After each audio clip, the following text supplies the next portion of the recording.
Alright, so this is sounding a little different. I'm gonna start a new series, I guess, uh, where I make one video a week, kind of just sitting down, talking about life, you know, what's ever on my mind. I cover a lot of, news and MMA, whatever is on my mind.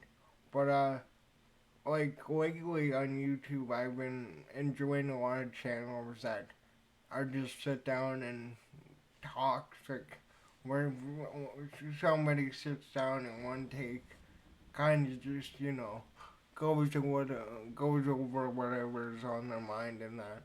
So this is what this is gonna be. I don't know what I'm gonna call it, but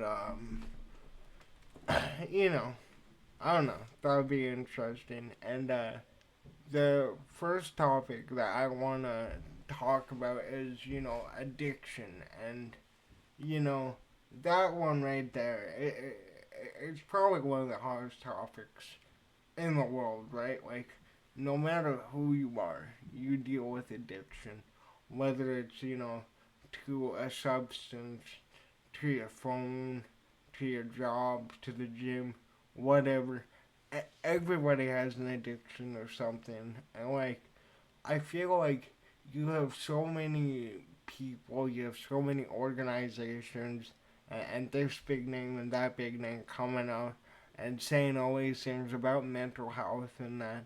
And I agree with a lot of them, but I feel like, most of them are generic, and rarely do you ever hear somebody saying, like, speaking how it is and, you know, being brutally honest and somewhat personal with it.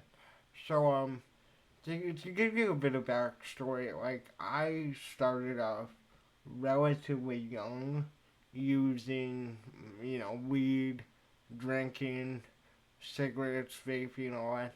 I started off at 13, right? And where I'm from in Alberta, that's pretty common. Again, too, like, I feel like the audience I have for my analytics, most of you are, in between 18 to 35. That's more the range, which makes sense because I make MMA content. So I'm assuming most of you, if not, majority of you, have dealt with addiction and that. Like, I cover MMA, right? Like, we've seen Connor. We've seen what happened with Tony Ferguson. We've seen what happened with, you know, name any UFC fighter. If you want to relate it back to MMA, again, it's like addiction, especially when it's to a drug, and whether that be alcohol, which I think alcohol, that is probably the worst drug out there. Like, I have met people who have used a plethora of, substances, right? And alcohol is the one that completely destroys. Like, it makes or breaks people, right? Because when you're younger than that, like when I was younger, I like every kid, I stole off from my parents. I bet nearly everybody watching this YouTube video has done that, right? But I live in a small town in Alberta. The parties that went on when I was in school were pretty gay. I've I have no other way of putting it. Like, they were pretty gay. Um, so I've never been the party animal. Like, I've always been a huge introvert, right? Like, I would much rather stay at home, do my thing, chat with my buddies online, hang out with my buddies at my house or their house or whatever it be. Like, I've never been a party person. I've never Like I go to the bar every weekend just to kind of go out and whatever. But yeah, like I've never been, the social person. Like I've always kept myself mostly. I only keep like a close niche in that, which I feel like is pretty common nowadays, and that has to do with social media. Which, if you didn't watch my video on that, go watch that one. Um, but yeah, like like I said, you have so many organizations. You have this program and that program, and this person coming out, and like, okay, for any of you that maybe have been in this situation or going through addiction still, or better yet, if you have never had any kind of drug addiction in your life, I'm gonna try my best to explain to you kind of what it is like and like try my best to lead you through the thought process of like an addict, right? Because it's not as simple as putting the bottle down or putting the needle down. Like it is a habit that you create.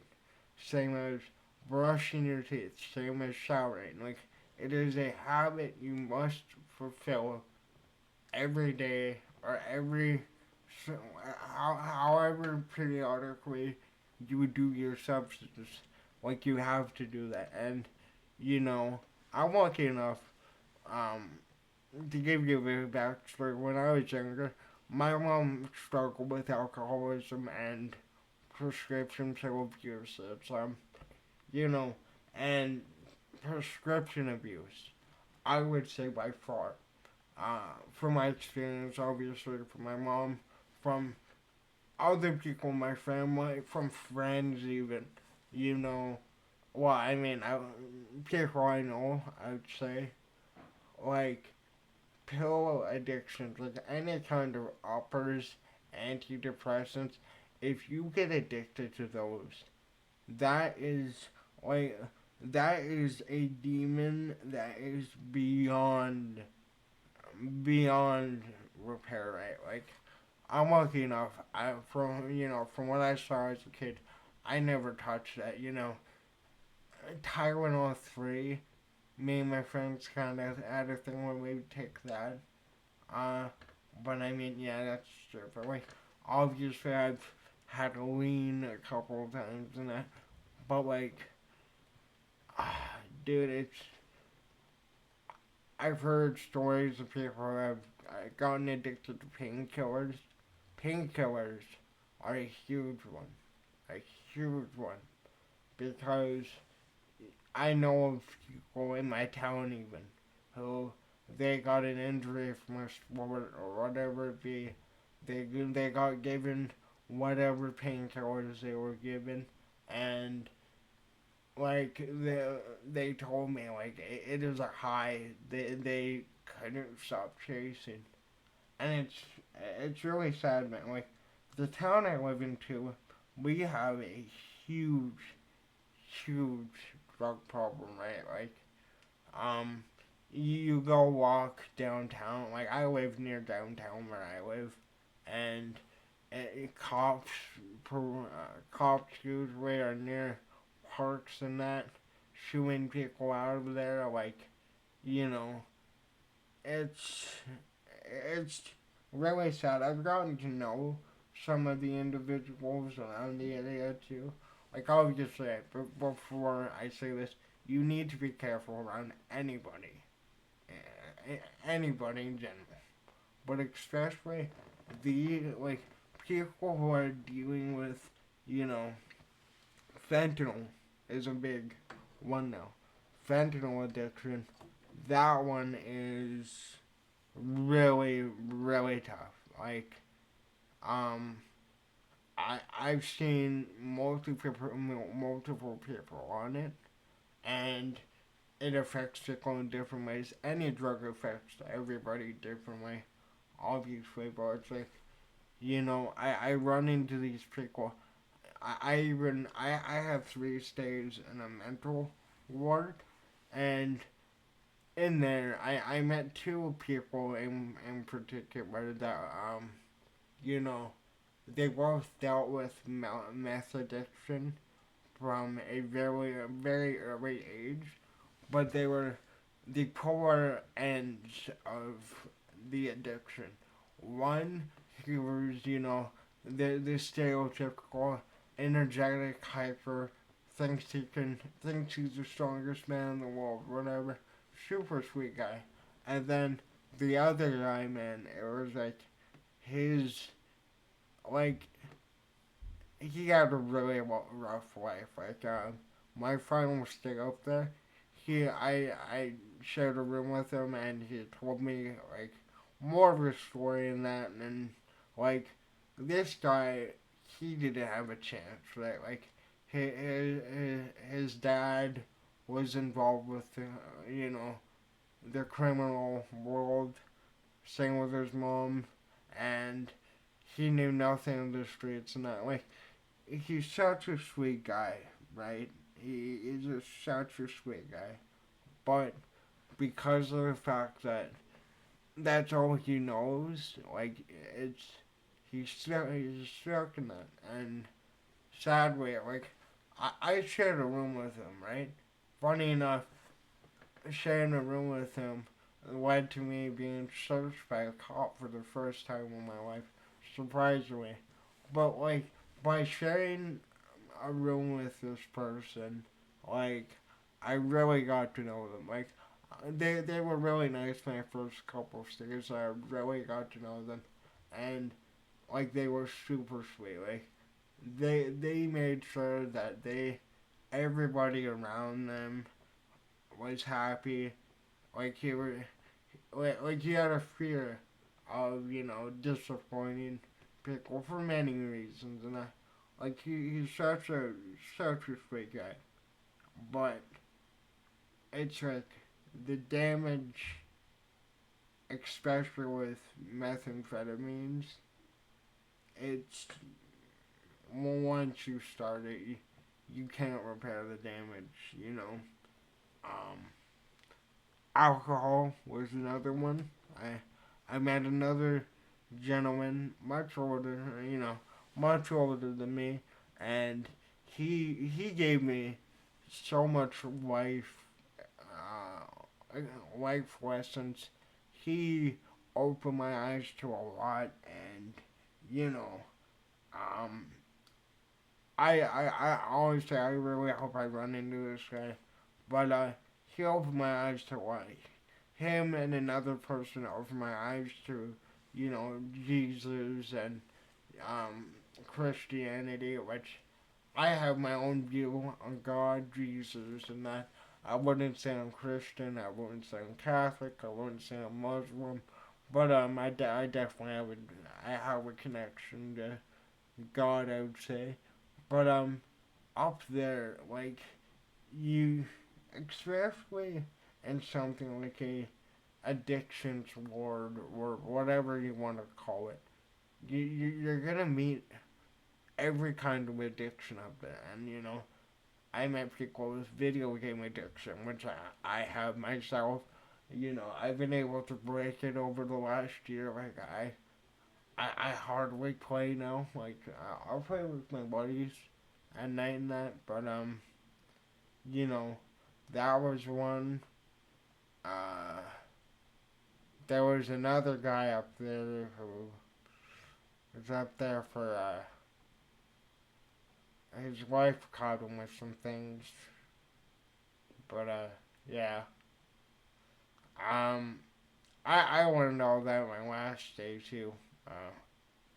I don't know. Maybe I'll do a story time. Uh, like story time. Say videos later down the road. I have a ton, dude. Like some funny, some scary. All of them though. I definitely feel like I can teach people life lessons if you want to say that. But like I said, I met so many people out there, so many good people, nice people, and I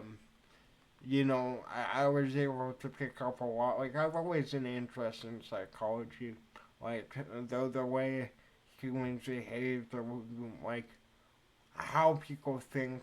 Like if you watch my videos, you know that. Like I'm really into psychology and that. And while being up there, I was able to like pick out and figure out, okay, this person has this issue.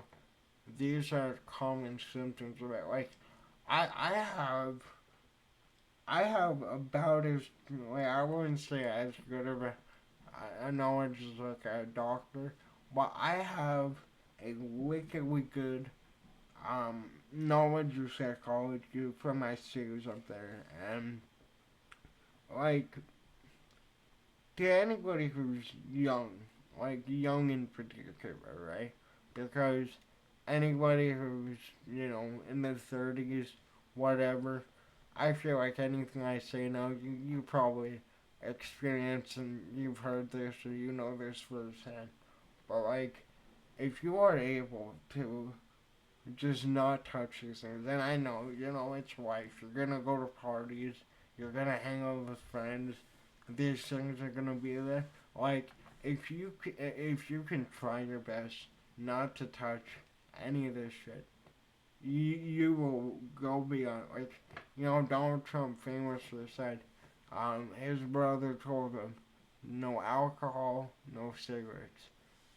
Stress. Okay, here. I brought him a carton. I used to vape, in high school and that. I did pick up the cigarettes in middle school. Well, yeah, I started vaping and smoking in middle school. I did it off and on, but picked up the nicotine heavily after I graduated, and partly because I didn't go outside, I wasn't being active at all.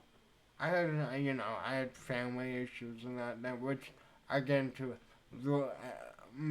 I would say 95% of the issues I had with my family were because of my addictions and me not voicing my um, my opinion or my feelings as I should or when I should, and that has to do with you know addiction, right? Um, I can like, if you ever blacked out drunk before, woke up, you know, maybe in your closet, your bathroom, like, it's like if you've never experienced it, like there's no way for you to truly understand. And like I said, it really does make me mad because I feel the wrong people talk about this topic. But like, you know, I would say from 18 when I graduated to 20 now, like even, I was heavy into weed. I was smoking a lot of flower. That's all I was doing. I was talking to my friends online. I got fixated on drop shipping, and basically I induced myself into psychosis because of it. And this is a genuine thing too. I know if you're young, especially me right now, um, using marijuana when you are younger, it can open up so many bad effects to it. I was diagnosed with schizophreniform. Schizophreniform is a symptom of weed psychosis and many drug-induced psychosis where you become you become delusion with reality you believe things are real when they're not, or you manipulate your reality, and that's what happened with me. And you know, my thoughts became very rapid. My speech was very rapid. I acted very weirdly. Did a lot of things, obviously.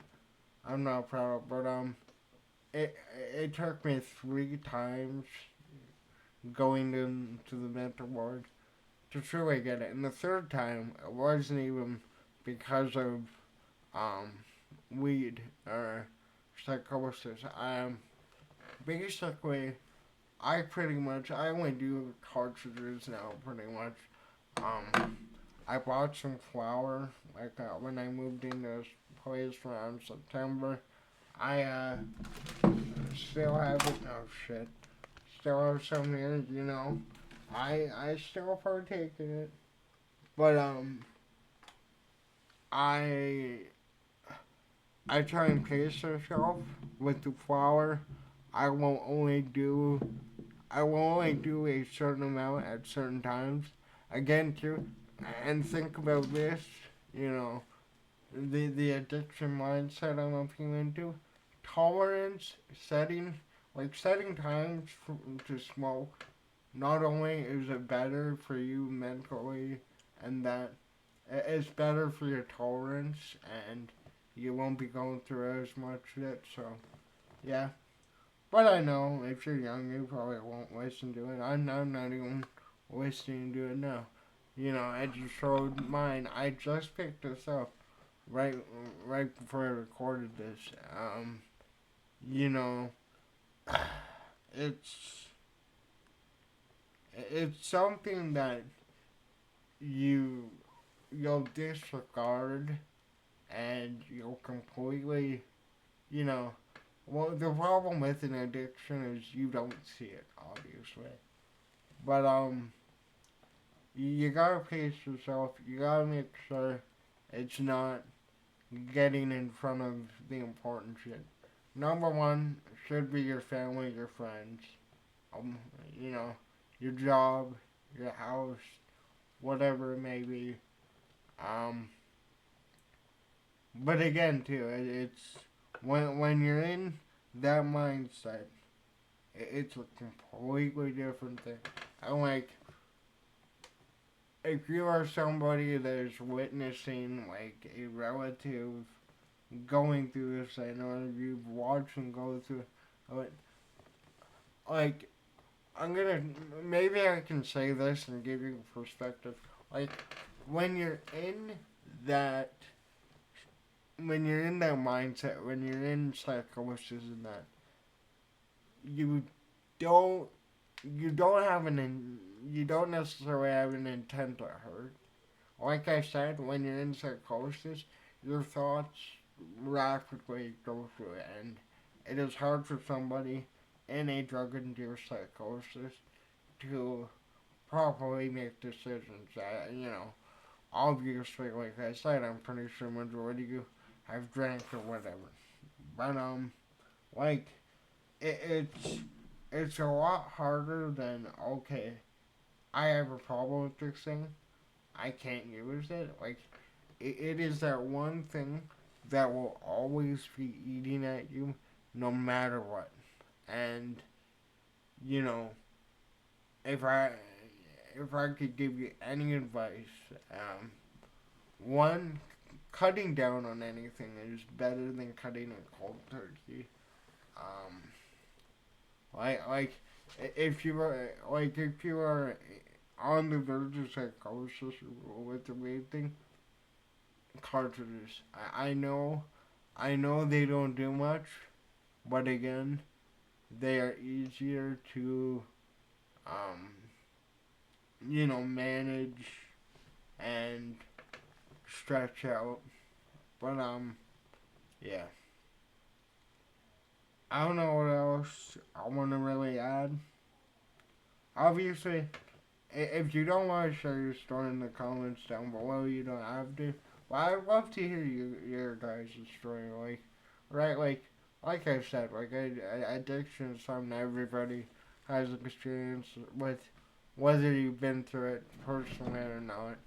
And you know, you have these help numbers and that. Like I can give the generic, advice of reach out to somebody, go to rehab. At the end of the day, when somebody is in an addiction mindset, only they can break themselves out of it. And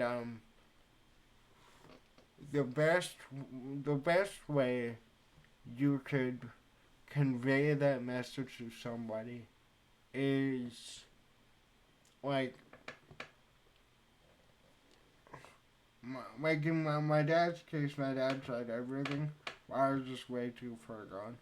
Like the best way to do it is when you see the signs of repetition, um, agitated behavior, and that, like try and like sit down, don't say anything, just listen, and you know, depending on the kind of symptoms, what like the usually delusion is one of them.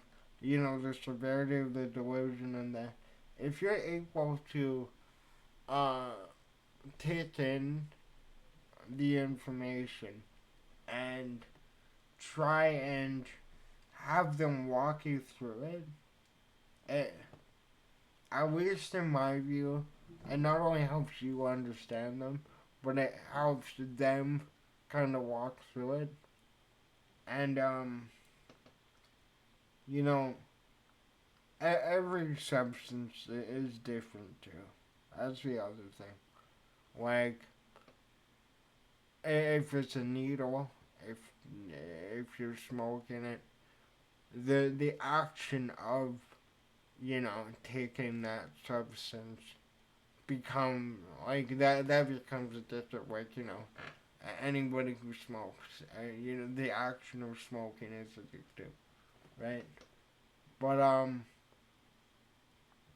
like if you are able to have them walk you through what they are going through, um, try. Okay, this is much easier said than done, and again, I know firsthand. Try and convey that you understand, and like you can't be aggressive with it. Like obviously, you need to be straightforward and tell them that this is just running their life and that. But like, if you're able to walk them through it, they're able to process it better.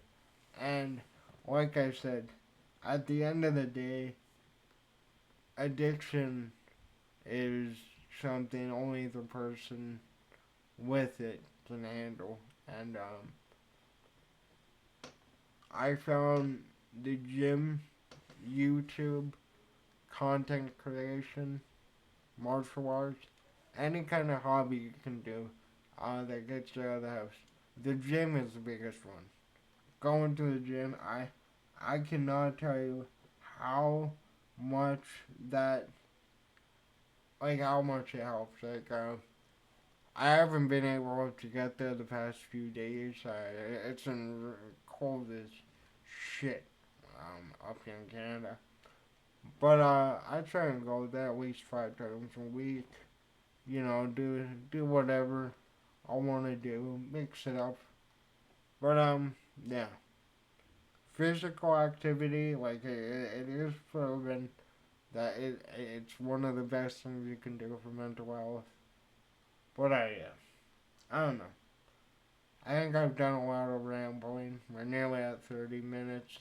Let me know in the comments if this series interests you in that. Maybe give me any topics you want me to talk about. And yeah, thanks for watching.